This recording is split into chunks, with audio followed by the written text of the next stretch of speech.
Bonjour, alors pour faire classe dans un contexte de confinement, il existe de nombreux outils sur Internet. Alors tous n'ont pas les mêmes possibilités et surtout tous n'ont pas la même souplesse d'utilisation dès lors qu'il y a beaucoup d'intervenants. Alors à l'IUT de Nantes, comme dans beaucoup d'établissements du supérieur, nous avons choisi un outil qui s'appelle Discord. Alors Discord, c'est un outil qui est utilisé par les joueurs depuis très longtemps. Alors je vous montre à quoi ressemble Discord. Donc Discord, c'est un outil dans lequel on peut mettre en place un certain nombre de serveurs. Donc ici, on a mis en place des serveurs pour nos différents groupes de TD dans le département génie électrique et informatique industrielle de l'IUT de Nantes. On a également mis en place un groupe uniquement pour les enseignants de façon à pouvoir nous coordonner durant cette période de confinement. Et par exemple, pour le groupe ici de TDB, puisqu'on dispose de 4 groupes de TD, on a mis en place différents salons vocaux, un salon vocal principal pour le TDB et également un salon, différents salons vocaux pour des équipes de ce groupe de TD. Donc les étudiants peuvent se répartir en équipes. Là, typiquement, lorsque je clique sur TDB vocal, je suis ajouté à la liste du TDB vocal et je peux intervenir vocalement et être entendu par tous les gens qui se seront associés donc dans ce salon. Et comme ça, on peut avoir jusqu'à 50 de nos étudiants présents dans un salon unique. Donc il y a différents outils pour pouvoir connecter ou déconnecter le micro. Et puis enfin, on peut se déconnecter tout court du salon vocal dans lequel on était.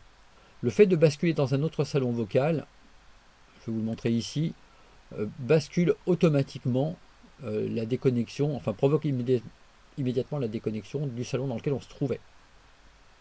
Donc pour faire ça, il faut mettre en place un certain nombre de serveurs, mais dans beaucoup d'applications, un seul serveur sera suffisant avec un unique salon vocal pour une petite classe. Alors je vous montre maintenant comment on va pouvoir d'abord créer un compte sur ce site. Alors pour créer un compte, on se connecte sur Discord. Alors sur internet, vous faites simplement une recherche, Discord. Voilà. Ensuite, on clique sur se connecter et on choisit de s'inscrire. Donc pour l'inscription, vous fournissez une adresse email. Donc moi je fournis une de mes adresses email. Là maintenant, on vient mettre un nom d'utilisateur. Donc moi je vais l'appeler test Eric. Et puis ensuite, on met un mot de passe, on accepte les conditions et on continue pour créer un compte. On valide pour montrer que nous ne sommes pas un robot. Voilà, on passe par les différentes étapes de validation. Donc voilà pour la validation. Et maintenant, je vais me retrouver donc sur mon site Discord. Donc actuellement, il n'y a aucun serveur. Et donc l'enjeu maintenant, pour pouvoir intégrer une classe, ça va être de créer un serveur. Alors à noter une chose, tout ça, ça peut se faire à l'intérieur du navigateur. Mais ce sera préférable de télécharger l'application Discord qui vous permettra entre autres de diffuser également de la vidéo, ce qui n'est pas le cas dans la version web. Donc on ajoute un serveur. Voilà, donc je crée un serveur et je donne un nom à ce serveur. Allez, je vais l'appeler, je sais pas moi, classe de CE1.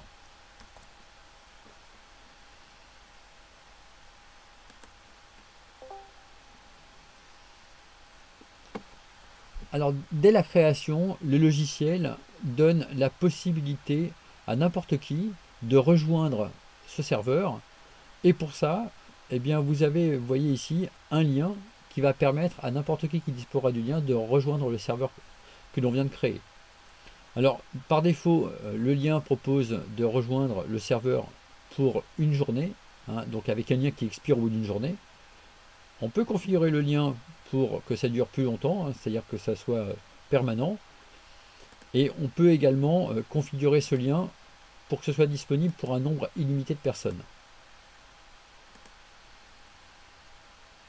Donc on crée le lien, on obtient le lien que l'on peut copier et donc envoyer par exemple à tous les élèves de la classe. Donc je le copie.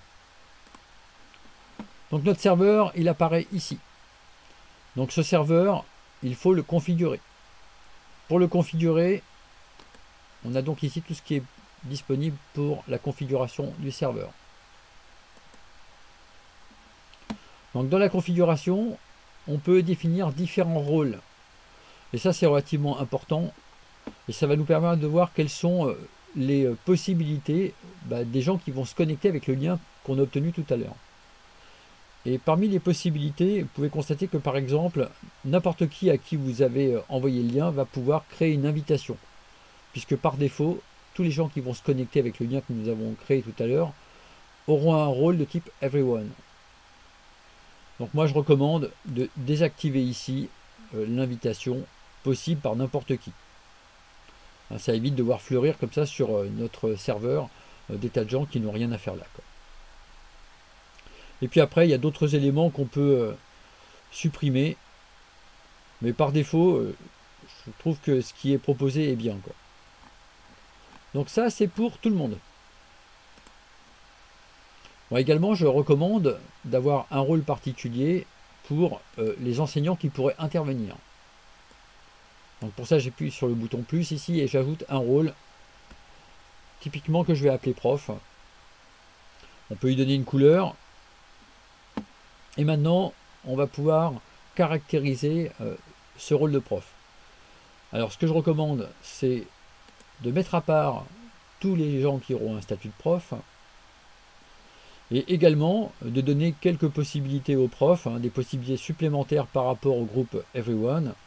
Créer une invitation, par exemple, expulser des membres, bannir des membres, de façon à ce que chacun puisse un petit peu organiser les choses et qu'il n'y ait pas uniquement le créateur du serveur qui est la responsabilité de tout le travail. Gérer les pseudos aussi, ça permet par exemple de renommer les pseudos qui ne sont pas corrects. Et une particularité vraiment intéressante, pouvoir supprimer les messages, couper le micro des membres, mettre en sourdine les membres, éventuellement déplacer des membres d'un salon à un autre, et surtout, ce qui me semble être le plus important, la possibilité de rendre la voix prioritaire d'un prof par rapport aux élèves. Donc on enregistre.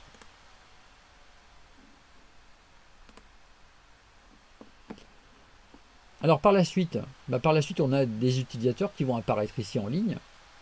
Et pour pouvoir changer les propriétés d'un utilisateur, avec un clic droit, je peux changer le rôle. Et par exemple, là, je vais m'attribuer le rôle prof. C'est la raison pour laquelle j'apparaîtrai en couleur comme ceci. Donc maintenant, les différents utilisateurs contactés vont pouvoir s'ajouter. Alors ce que je vais faire, c'est que je vais m'ajouter sur cette classe de CE1 à partir d'un autre profil dont je dispose. Donc ici, j'ai un autre profil.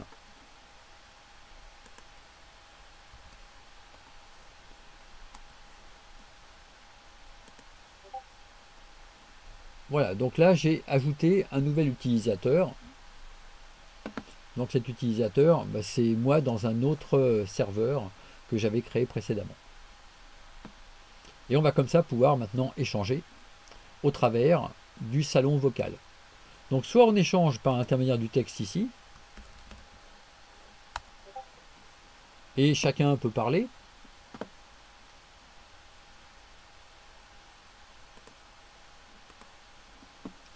soit on échange directement au travers du salon vocal, ici. Et donc là je viens de m'ajouter donc sous la forme de test dans le salon vocal. Et on peut donc faire communiquer les deux. Donc vous avez ici la possibilité de basculer votre micro, couper les haut-parleurs. Donc si je retourne sur la version web que j'ai créée avec vous, eh bien je vois effectivement apparaître le texte que j'ai envoyé de l'autre côté. Et puis là je peux répondre. Donc je suis l'administrateur ou le propriétaire. Excusez-moi, propriétaire de ce serveur. Voilà, donc on voit un début de conversation entre les personnes qui sont donc connectées ici. Et ici, on voit quelles sont les personnes qui sont connectées en vocal, donc sur un salon vocal qui par défaut s'appelle Général. Alors par la suite, on peut ajouter différents salons vocaux, par exemple pour pouvoir créer des groupes de travail.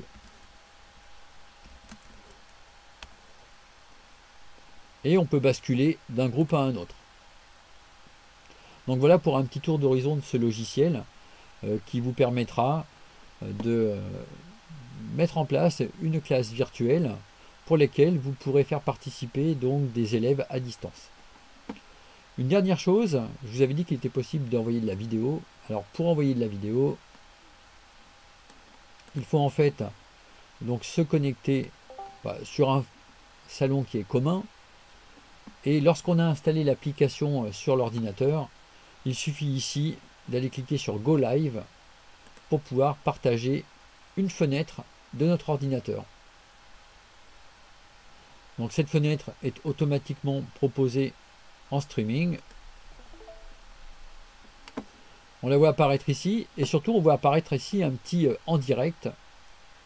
Et cet élément en direct, chaque utilisateur qui veut voir la vidéo peut cliquer dessus pour pouvoir visualiser le streaming ici, donc en cliquant sur visualiser le stream.